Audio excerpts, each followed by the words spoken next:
Divine Thoughts, a journey to the innermost recesses of our soul. Isho മിശിഹായ്ക്ക് സ്തുതിയായിരിക്കട്ടെ. ദനഹക്കാലം 2-ാം ഞായറാഴ്ച നമ്മുടെ ധ്യാന വിഷയം വിശുദ്ധ യോഹന്നാൻ അറിയിച്ച സുവിശേഷം 8-ാം അധ്യായം 21 മുതലുള്ള തിരുവചനങ്ങളാണ്. ദനഹക്കാലം ഈശോയുടെ വെളിപ്പെടുത്തലിന്റെ കാലമാണ്. ഈശോയുടെ ദൈവപുത്രത്വമാണല്ലോ മാമോദീസായുടെ വേളയിൽ പരിശുദ്ധ ത്രിത്വം വെളിപ്പെടുത്തിയത്. പിതാവായ ദൈവത്തിന്റെ സ്വരവും റൂഹായുടെ സാന്നിധ്യവുമെല്ലാം ഈശോ ദൈവപുത്രനാണ് എന്നുള്ള സത്യം ലോകത്തിന് വ്യക്തമാക്കുന്നതായിരുന്നു, തെളിയിക്കുന്നതായിരുന്നു.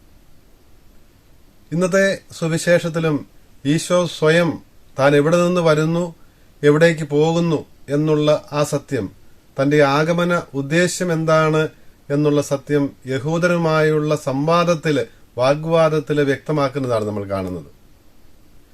7, 8, 9, 10 അധ്യായങ്ങളുടെ പശ്ചാത്തലം യഹൂദരുടെ കൂടാരത്തിരുന്നാളിൻ്റെതാണ്. കൂടാരത്തിരുന്നാള് 7 ദിവസം നീണ്ടു നിൽക്കുന്ന ഈ തിരുനാള് യഹൂദർ മിസ്രയീമിലെ അടിമത്തത്തിൽ നിന്ന് മോശയുടെ നേതൃത്വത്തിൽ പുറപ്പെട്ട് മരുഭൂമിയിലൂടെ യാത്ര ചെയ്തപ്പോൾ കൂടാരങ്ങളിൽ വസിച്ചിരുന്നതിനെ അനുസ്മരിക്കുന്ന സംഭവമായിരുന്നു. യാത്രക്കിടയിൽ ഭക്ഷണം തയ്യാറാക്കുന്നതിനും കന്നുകാലികൾക്ക് തീറ്റ കൊടുക്കുന്നതിനും കുടിക്കാൻ കൊടുക്കുന്നതിനുമൊക്കെയായിട്ട്, വിശ്രമത്തിനുമൊക്കെയായിട്ട് ഇസ്രായേൽ ജനം മരുഭൂമിയിൽ കൂടാരമടിച്ച് പാർത്തിരുന്നതിന്റെ ഓർമ്മയ്ക്കായിട്ട് 7 ദിവസം ഇസ്രായേൽ ജനം വീടിന് പുറത്ത് ചെറിയ കൂടാരങ്ങൾ കെട്ടി താമസിക്കുകയും വിശുദ്ധഗ്രന്ഥം വായിക്കുകയും സങ്കീർത്തനങ്ങൾ ആലപിക്കുകയും അങ്ങനെ ഈ ചരിത്രം, പുറപ്പാട് സംഭവം ആഘോഷിക്കുകയും ചെയ്യുന്ന സമയമാണ്. ഇതോടനുബന്ധിച്ച് തന്നെ ഓർസ്ലേം ദേവാലയത്തിലും ഈ ഒരാഴ്ചക്കാലം നീണ്ടു നിൽക്കുന്ന തിരുനാളുണ്ടായിരുന്നു. ആ തിരുനാളിന്റെ പശ്ചാത്തലത്തിലാണ് ഈശോ താൻ ലോകത്തിന്റെ പ്രകാശമാണ് എന്ന് 8-ാം അധ്യായം 12-ാം വാക്യത്തിൽ വെളിപ്പെടുത്തുന്നതും, അതിനു മുൻപ് 7-ാം അധ്യായത്തില് 36 മുതലുള്ള വാക്യങ്ങളില് താൻ ജീവജലത്തിന്റെ ഉറവയാണ്, റൂഹായാകുന്ന ജീവജലത്തിന്റെ അരുവിയാണ്, ഉറവയാണ് എന്നെല്ലാം വ്യക്തമാക്കുന്നതും ഈ പശ്ചാത്തലത്തിലാണ്. ഈ വിശ്വാസ പ്രഘോഷണം, ഈ വെളിപ്പെടുത്തൽ സ്വീകരിക്കാതിരുന്ന യഹൂദരെ കുറ്റപ്പെടുത്തിക്കൊണ്ട് ഈശോ പറയുന്നതാണ്, ഞാൻ പറയുന്നത് സ്വീകരിക്കാതിരിക്കുന്ന നിങ്ങൾക്ക് ഞാൻ പോകുന്നിടത്തേക്ക് വരാൻ സാധിക്കുകയില്ല. ഞാൻ പോവുകയാണ്, എന്നെ അയച്ചവന്റെ പക്കലേക്ക് പോവുകയാണ്. നിങ്ങൾ നിങ്ങളുടെ പാപത്തിൽ തന്നെ മരിക്കുമെന്നാണ് യഹൂദ നേതാക്കന്മാരോട് ഈശോ പറയുന്നത്. യോഹന്നാൻ സ്ലിഹായെ സംബന്ധിച്ച്, യോഹന്നാൻ അവതരിപ്പിക്കുന്ന ഈശോയെ സംബന്ധിച്ച് പാപം എന്നുള്ളത് പിതാവായ ദൈവത്തിൽ നിന്ന് വരുന്ന പുത്രനായ മിശിഹായെ സ്വീകരിക്കാതിരിക്കുന്നതാണ്. ദൈവത്തിൽ നിന്ന് വന്നവനാണ് ഈശോ എന്ന് വിശ്വസിക്കാതിരിക്കുന്നതാണ് ലോകത്തിന്റെ പാപം. ഈ പാപം നീക്കുന്ന ദൈവത്തിന്റെ കുഞ്ഞാടാണ് ഈശോ എന്ന് സ്നാപയോഹന്നാൻ വ്യക്തമാക്കുന്നത് നമ്മൾ കാണുന്നുണ്ടല്ലോ ഈ ദിവസങ്ങളിൽ. അപ്പോൾ യഹൂദരും ഈശോയും തമ്മിലുള്ള, വിശ്വസിക്കുന്നവരും വിശ്വസിക്കാത്തവരും തമ്മിലുള്ള ബന്ധത്തെക്കുറിച്ച് വ്യക്തമാക്കുവാനായിട്ട് ഈശോ പറയുന്നത്, ഞാൻ മുകളിൽ നിന്നുള്ളവനാണ്, നിങ്ങൾ താഴെ നിന്നുള്ളവരാണ്. ഞാൻ ലോകത്തിൽ നിന്നുള്ളവനല്ല, നിങ്ങൾ ലോകത്തിൻ്റെതാണ്, ലോകത്തിൽ നിന്നുള്ളവരാണ്. ഏഷ്യായുടെ പുസ്തകം 55-ാം അധ്യായത്തില് ഇതിന് സമാനമായ പ്രയോഗങ്ങള് 8 മുതലുള്ള വാക്യങ്ങൾ നമ്മൾ കാണുന്നുണ്ട്. എന്റെ ചിന്തകൾ നിങ്ങളുടേതുപോലെയല്ല എന്ന് അവിടുന്ന് പറയുന്നു. നിങ്ങളുടെ വഴികളോ എന്റേതുപോലെയുമല്ല.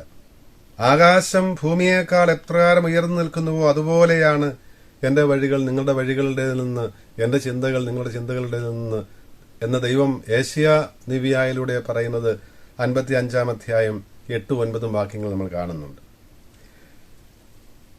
സഭാപിതാവായ അലക്സാണ്ട്രിയയിലെ വിശുദ്ധ ക്ലെമന്റ് പറയും, മുകളിൽ നിന്നുള്ളവനിൽ നമ്മൾ താഴെ നിന്നുള്ളവർ പഠിക്കേണ്ടതുണ്ട്. മുകളിൽ നിന്ന് വന്നിരിക്കുന്നവൻ ഈശോയാണ്. ഈശോ നൽകുന്ന വെളിപ്പെടുത്തൽ, പിതാവിനെ കുറിച്ച് നൽകുന്ന വെളിപ്പെടുത്തൽ, അത് സ്വീകരിക്കുവാനും വിശ്വസിക്കുവാനും താഴെ നിന്നുള്ളവര്, ഈ ലോകത്തിൻ്റെതായിട്ടുള്ളവര് സ്വീകരിക്കേണ്ടതുണ്ട്, അവനിൽ നിന്ന് പഠിക്കേണ്ടതുണ്ട് എന്നാണ് പറയുന്നത്. ആദിമസഭയിലെ വലിയ ദൈവശാസ്ത്രജ്ഞനായ ഒറിജിൻ പറയും, ഈ ഭൂമിയിൽ നിക്ഷേപം കൂട്ടിവെക്കുന്നവരാണ് ഈ ലോകത്തിന്റെ ആൾക്കാർ, മറിച്ച് ദൈവത്തിൽ നിക്ഷേപം വയ്ക്കുന്നവരാണ് വിശ്വസിക്കുന്നവർ. വിശ്വസിക്കുന്നവര് മരിക്കുകയില്ല. വിശ്വാസമാണ് ജീവനിലേക്ക് നയിക്കുന്നത്. അതുകൊണ്ടാണ് ഈശോ അവരോട് പറയുന്നത്, നിങ്ങൾ നിങ്ങളുടെ പാപത്തിൽ തന്നെ മരിക്കുമെന്ന് പറയുന്നത്. പാപം വിശ്വാസമില്ലായ്മയാണ്. ഈശോയെ അംഗീകരിക്കാതിരിക്കലാണ്, സ്വീകരിക്കാതിരിക്കലാണ്. എന്താണ് വിശ്വസിക്കേണ്ടത്? ഞാനാകുന്നു എന്ന് നിങ്ങൾ വിശ്വസിക്കണം. ഞാനാകുന്നു എന്നുള്ള ആ ഒരു നിർവചനം, ദൈവത്തിന്റെ പേര് അതാണ് നമ്മൾ പുറപ്പാട് പുസ്തകത്തിൽ 3-ാം അധ്യായത്തിൽ നിന്ന് ആദ്യത്തെ വായനയിൽ വായിച്ചു കേൾക്കുന്നത്. മെസ്രയനിൽ അടിമത്തത്തിൽ കഴിഞ്ഞിരുന്ന ഇസ്രായേൽ ജനത്തിന്റെ രോദനം കേട്ട ദൈവം, അവരുടെ സഹനങ്ങള്, അവരുടെ അനുഭവിക്കുന്ന ക്ലേശങ്ങൾ കണ്ട ദൈവം അവരെ രക്ഷിക്കുവാനായിട്ട് ഇറങ്ങി വരികയാണ്.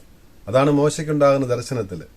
അവിടുന്ന് പറയുകയാണ്, ഈജിപ്തിൽ നിന്ന് ഇസ്രായേൽ മക്കളെ വിമോചിപ്പിക്കുവാൻ വേണ്ടിയിട്ടാണ് ഞാൻ ഇറങ്ങി വന്നിരിക്കുന്നത്, നീയാണ് അവരെ പുറത്തു കൊണ്ടുവരേണ്ടതെന്ന് പറയുമ്പോൾ മോശ ചോദിക്കുന്നുണ്ട്, നീ ആരാണ്, നിന്റെ പേരെന്താണ് എന്ന്, അല്ല നിന്നെ അയച്ചത് ആരാണെന്ന് എന്നോട് ഇസ്രായേൽ ജനം ചോദിക്കുമ്പോൾ ഞാൻ എന്ത് പറയണം, എന്ത് പേരാണ് പറയേണ്ടതെന്ന് ചോദിക്കുമ്പോൾ ദൈവം വെളിപ്പെടുത്തുന്നതാണ്, ഞാൻ ആകുന്നു, ഐ ആം, ഏഗോ എയ്മി, ഞാൻ ആകുന്നവനാണ്. ഇതാണ് യഥാർത്ഥത്തില് യാഹ്വേ എന്നുള്ള ആ നാമത്തിന്റെ, കർത്താവ്, ദ ലോർഡ് എന്നുള്ള ആ ദൈവനാമത്തിന്റെ ഉത്ഭവവും ഇവിടെ നിന്നാണ്. ആയിരിക്കുന്നവൻ അവൻ തന്നെയാണ്, ഇന്നലെയും ഇന്നും നാളെയും ആയിരിക്കുന്നവൻ. അവന് മാറ്റമില്ല. അവനില് ഭൂതമെന്നോ ഭാവിയെന്നോ വർത്തമാനമെന്നോ ഉള്ള വ്യത്യാസമില്ല. അവൻ എന്നുമാണ്, അവൻ നിത്യനാണ്.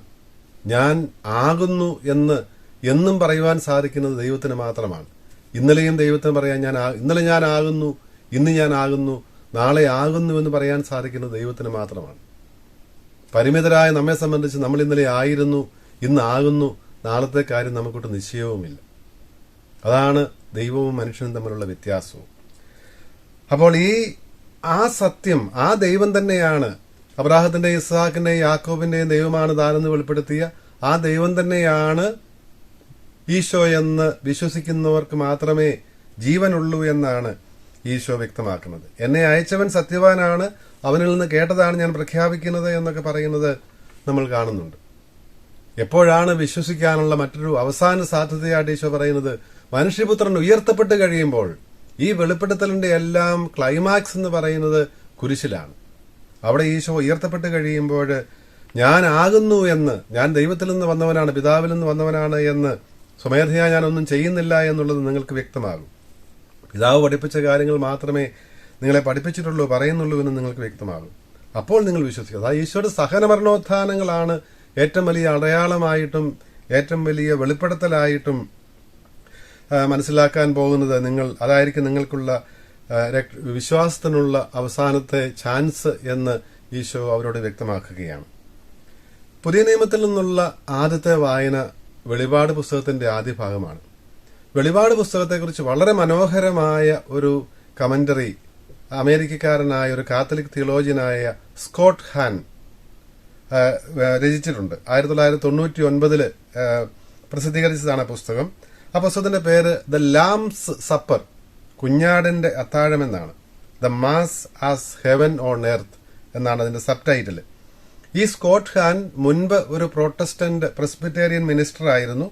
അതിനുശേഷം കത്തോലിക്ക വിശ്വാസത്തിലേക്ക് വരികയും വലിയ ഒരു ദൈവശാസ്ത്രജ്ഞനായിട്ട് ഇന്ന് അറിയപ്പെടുകയും ചെയ്യുന്ന വ്യക്തിയാണ്. അദ്ദേഹം ഈ വെളിപാട് പുസ്തകത്തെ കാണുന്നത് കുർബാനയുമായി ബന്ധിപ്പിച്ചാണ്. ലാംസ് സപ്പർ എന്നതിന്റെ പേരിട്ടിരിക്കുന്നുണ്ട്. അതുകൊണ്ടാണ് അവിടെ ഈ കുർബാന തന്നെ അത് സ്വർഗം ഭൂമിയിലേക്ക് വരുന്നതാണ്. ആ ഒരു കുർബാനയുടെ പശ്ചാത്തലത്തിൽ യോഹന്നാൻ ശ്ലീഹായ്ക്ക് ഉണ്ടാകുന്ന ദർശനമായിട്ട്, വെളിപാടായിട്ടാണ് ഇതിനെ ഈ പുസ്തകത്തെ വ്യാഖ്യാതാക്കൾ കാണുന്നതും.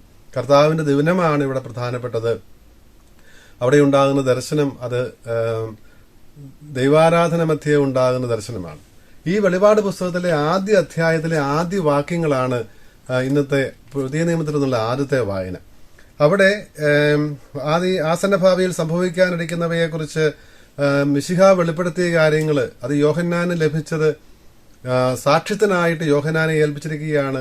ആ ലഭിച്ച വെളിപാട്, മിശിഹായിൽ നിന്ന് ലഭിച്ച വെളിപാട് ഞാൻ നിങ്ങൾക്ക് നൽകുകയാണെന്ന് പറഞ്ഞുകൊണ്ടാണ് യോഹന്നാൻ ആരംഭിക്കുന്നത്. ദൈവവചനത്തെക്കുറിച്ച്, ഈശോ തന്നെയാണല്ലോ ദൈവവചനം എന്നുള്ളത് യോഹന്നാൻ സുവിശേഷത്തിൽ ആദ്യം അവതരിപ്പിച്ചതാണ്. ലോഗോസായ ദൈവവചനമായ ഈശോയെക്കുറിച്ച്, അവിടുത്തെ ദൈവത്വത്തെക്കുറിച്ച് സാക്ഷ്യം നൽകുന്നതിന്റെ ഭാഗമാണിത് എന്ന് പറയുന്നു. ഇനി ഇത് വായിക്കുന്നവരും കേൾക്കുന്നവരും പാലിക്കുന്നവരും അനുഗ്രഹീതരാണ് എന്ന് പറഞ്ഞുകൊണ്ടാണ് വെളിപാട് ഗ്രന്ഥകാരൻ തന്റെ വിവരണം ആരംഭിക്കുന്നത്. അത് കഴിഞ്ഞുള്ള വാക്യങ്ങൾ 4 മുതൽ 8 വരെയുള്ള വാക്യങ്ങൾ യഥാർത്ഥത്തില് ആദിമസഭയിലെ ഒരു ആരാധനാക്രമത്തിന്റെ തന്നെ ആമുഖ വചനങ്ങളായിട്ട്, ആമുഖ പ്രാർത്ഥനയായിട്ട് വെളിപാട് പുസ്തകത്തിന്റെ, വെളിപാട് ഗ്രന്ഥത്തിന്റെ വ്യാഖ്യാതാക്കൾ കാണാറുണ്ട്. കാർമ്മികനും സമൂഹവും മാറി മാറി ചൊല്ലുന്ന പ്രാർത്ഥനകളായിട്ട്. നമ്മുടെ കുർബാനയുടെയും ആരംഭത്തിൽ അങ്ങനെയാണല്ലോ, അത്യുന്നതങ്ങൾ ദൈവത്തിന് സ്തുതി എന്ന് പറയുമ്പോൾ സമൂഹം ആമേൻ എന്ന് പറയുന്നു. ഭൂമിയിൽ മനുഷ്യർക്ക് സമാധാനവും പ്രത്യാശയും എന്ന് പറയുമ്പോൾ ആമേൻ എന്ന് പറയുന്നു. അപ്പോൾ ആ ഒരു ക്രമം തന്നെ നമുക്ക് ഈ വെളിപാട് പുസ്തകത്തിന്റെ 1-ാം അധ്യായം 4 മുതൽ 8 വരെയുള്ള വാക്യങ്ങളിൽ കാണാമെന്നാണ് വിശുദ്ധരന്ത പഠിതാക്കളുടെ അഭിപ്രായം. അതിൽ 4-ാം വാക്യത്തിലെ കാർമ്മികൻ പറയുന്നത് ഇതാണ് ആദ്യത്തെ വാചകമെന്ന് അവർ പറയും. ആയിരിക്കുന്നവനും ആയിരുന്നവനും വരാനിരിക്കുന്നവനുമായവനിൽ നിന്നും അവന്റെ സിംഹാസനത്തിലെ സപ്താത്മാക്കളിൽ നിന്നും വിശ്വസ്ത സാക്ഷിയും മൃതരിൽ നിന്നുള്ള ആദിജാതനും ഭൂമിയിലെ രാജാക്കന്മാരുടെ അധിപനുമായ ഈശോ മിശിഹായിൽ നിന്നും നിങ്ങൾക്ക് കൃപയും സമാധാനവും. ആ ത്രിത്വത്തിലെ 3 ആളുകളെയും അവിടെ പരാമർശിക്കുന്നുണ്ട്. ആയിരിക്കുന്നവനും ആയിരുന്നവനും വരാനിരിക്കുന്നവനുമായവൻ, അത് പിതാവാണ്. അവന്റെ സിംഹാസനത്തിലെ സപ്താത്മാക്കളിൽ നിന്നും പരിശുദ്ധ റൂഹായാണ് സൂചിപ്പിക്കുന്നത്. വിശ്വസ്ത സാക്ഷിയും മൃതരിൽ നിന്നുള്ള ആദിജാതനും ഉത്ഥാനം ചെയ്ത ഈശോയെയാണ് സൂചിപ്പിക്കുന്നത്. അവരിൽ നിന്ന് ത്രിത്വത്തിൽ നിന്ന് നമ്മുടെ കർത്താവായ ഈശോ മിശിഹായുടെ കൃപയും പിതാവായ ദൈവത്തിന്റെ സ്നേഹവും റൂഹായുടെ സഹവാസവും എന്ന് പറയുന്നത് പോലെ തന്നെ ഈ ത്രിത്വത്തിൽ നിന്നുള്ള കൃപയും സമാധാനവും എന്ന് പറയുമ്പോൾ സമൂഹം, ആരാധനാ സമൂഹമാണ് 6-ാമത്തെ വാക്യത്തിന് മറുപടിയായിട്ട് പറയുന്നത്. നമ്മെ സ്നേഹിക്കുകയും സ്വന്തം രക്തത്താൽ നമ്മെ പാപത്തിൽ നിന്ന് മോചിപ്പിക്കുകയും സ്വപിതാവായ ദൈവത്തിന്റെ രാജ്യവും പുരോഹിതരമാക്കുകയും ചെയ്തവന് മഹത്വവും പ്രതാപവും എന്നേക്കും ഉണ്ടായിരിക്കട്ടെ, ആമേൻ. ഇതാണ് സമൂഹത്തിന്റെ മറുപടി. ആദ്യത്തെ ആഹ്വാനത്തിന് അല്ലെങ്കിൽ ആശംസയ്ക്ക് പ്രത്യുത്തരമായിട്ട് സമൂഹം നൽകുന്നത്. വീണ്ടും പുരോഹിതൻ പറയുകയാണ്, ഇതാ അവൻ മേഘങ്ങളുടെ അകമ്പടിയോടെ ആഗതനാകുന്നു. ഓരോ മിഴിയും അവിടുത്തെ കാണും. അവനെ കുത്തി മുറിവേൽപ്പിച്ചവരും അവനെ പ്രതി മാറത്തെടുത്ത് വിലപിച്ചവരിക്കുന്ന ഭൂമിയിലെ സർവ്വഗോത്രങ്ങളും അവനെ ദർശിക്കും. അപ്പോൾ ഈശോയുടെ 2-ാമത്തെ വരവിനെ കുറിച്ചാണല്ലോ സൂചിപ്പിക്കുന്നത്. മേഘങ്ങളുടെ അകമ്പടിയോടെ അവൻ ആഗതനാകുന്നു. എല്ലാവരും, എല്ലാ മിഴികളും അവിടുത്തെ കാണും. അവനെ കുത്തി മുറിവേൽപ്പിച്ചവരും അവനെ പ്രതി മാറത്തടിച്ച് വിലപിക്കുന്ന ഭൂമിയിലെ സർവ്വഗോത്രങ്ങളും അവനെ ദർശിക്കും. യഹൂദരോടുള്ള വാഗ്വാദത്തിനിടയിൽ ഈശോ പറഞ്ഞല്ലോ, മനുഷ്യപുത്രൻ ഉയർത്തപ്പെട്ട് കഴിയുമ്പോൾ ഞാൻ ആകുന്നവനാകുന്നു എന്ന് നിങ്ങൾ മനസ്സിലാക്കുമെന്ന്. കുത്തി മുറിവേൽപ്പിക്കപ്പെട്ടവനെ കുറിച്ച് പറയുമ്പോൾ അത് തന്നെയാണ് ഉദ്ദേശിക്കുന്നത്. അപ്പോൾ അവിടെയാണ് സമൂഹം മറുപടി പറയുന്നത് ആമേൻ. 7-ാം വാക്യത്തിന്റെ അവസാനത്തെ ആമേൻ സമൂഹത്തിന്റെ മറുപടിയാണ്. വീണ്ടും കാർമ്മികൻ തുടരുകയാണ്, ആയിരിക്കുന്നവനും ആയിരുന്നവനും വരാനിരിക്കുന്നവനും സർവശക്തനുമായ കർത്താവായ ദൈവം അരുൾ ചെയ്യുന്നു, ഞാൻ ആദിയും അന്തവുമാണ്. അപ്പോൾ പരിശുദ്ധ കുർബാനയുടെ ആമുഖമാണ് ഈ വെളിപാട് പുസ്തകത്തിന്റെ ആദ്യ വാക്യങ്ങളെന്നാണ് വ്യാഖ്യാതാക്കളുടെ അഭിപ്രായം. നമ്മൾ പരിശുദ്ധ കുർബാന മധ്യയാണ് ഈ ഏറ്റവും വലിയ വെളിപ്പെടുത്തൽ നടക്കുന്നത്. യഥാർത്ഥത്തിൽ യോഹന്നാനുണ്ടായ വെളിപാടും പരിശുദ്ധ കുർബാനയിൽ നടക്കുന്ന ദിവ്യരഹസ്യങ്ങളും സ്വർഗീയ ആരാധനയും എല്ലാം മറ്റൊന്നിനെ വ്യാഖ്യാനിക്കുന്നതും വിശദീകരിക്കുന്നതുമാണ്. പരസ്പര ബന്ധിതങ്ങളായ യാഥാർത്ഥ്യങ്ങളാണ് ഇത് മൂന്നും, വെളിപാട് പുസ്തകവും പരിശുദ്ധ കുർബാനയും സ്വർഗീയ ആരാധനയുമല്ല. ആ രീതിയിലാണ് മുൻപ് ഞാൻ സൂചിപ്പിച്ച സ്കോട്ട് ഹാൻ ഈ വെളിപാട് പുസ്തകത്തെ കാണുന്നതും വിശദീകരിക്കുന്നതുമല്ല. ലാം സപ്പർ എന്നുള്ള ആ പുസ്തകം വളരെ മനോഹരമായിട്ട് ഈ വിഷയം അവതരിപ്പിക്കുന്നത് നമുക്ക് കാണാൻ സാധിക്കും. ഈശോ സ്വയം ലോകത്തിന് വെളിപ്പെടുത്തിയത് നമ്മൾ ഈശോ ആരാണെന്ന് അറിയുന്നതിന്, അവിടുന്ന് വിശ്വസിച്ചാൽ നമുക്ക് ലഭിക്കുന്ന ഭാഗ്യം എന്താണ് എന്ന് മനസ്സിലാക്കുന്നതിനാണ്. അവിടുന്ന് വിശ്വസിക്കുന്നവർ ഒരിക്കലും മരിക്കുകയില്ല എന്നാണ് അവർ പറഞ്ഞിരിക്കുന്നത്. വിശ്വസിക്കാത്തവർ അതിനാൽ തന്നെ മരിക്കുന്നു എന്നുള്ള കാര്യം ഈശോ പറഞ്ഞു. അവർ പാപത്തിലാണ്. പാപം എന്ന് പറയുന്നത് അവിശ്വാസമാണ്, വിശ്വസിക്കാതിരിക്കലാണ്. നമുക്ക് ഈശോയിലൂടെ നൽകപ്പെടുന്ന ഈ വെളിപ്പെടുത്തൽ, ഈ വെളിപാട്, ഈ റെവലേഷൻ നമുക്ക് സ്വീകരിക്കാം. അവിടുന്ന് പ്രത്യക്ഷപ്പെട്ടത് നമ്മെ ദൈവത്തിലേക്ക്, പിതാവിലേക്ക് നയിക്കുവാൻ വേണ്ടിയിട്ടാണ്, പിതാവിന്റെ ഭവനത്തിലേക്ക് നയിക്കുവാൻ വേണ്ടിയിട്ടാണ്. ആ സ്വർഗീയ ആരാധനയിൽ നമ്മെ പങ്കുചേർക്കുവാൻ വേണ്ടിയിട്ടാണ്. ആ സ്വർഗീയ ആരാധനയുടെ മുന്നാസ്വാദനമായ, മുന്നൊരുക്കമായ പരിശുദ്ധ കുർബാനയിൽ സജീവമായി പങ്കെടുത്തുകൊണ്ട് നമുക്ക് അവിടുന്നുള്ള വിശ്വാസം ഏറ്റുപറയാം. അവിടുത്തെ അനുഗ്രഹത്തിന് പാത്രീഭൂതരാകാം. ദൈവം അനുഗ്രഹിക്കട്ടെ.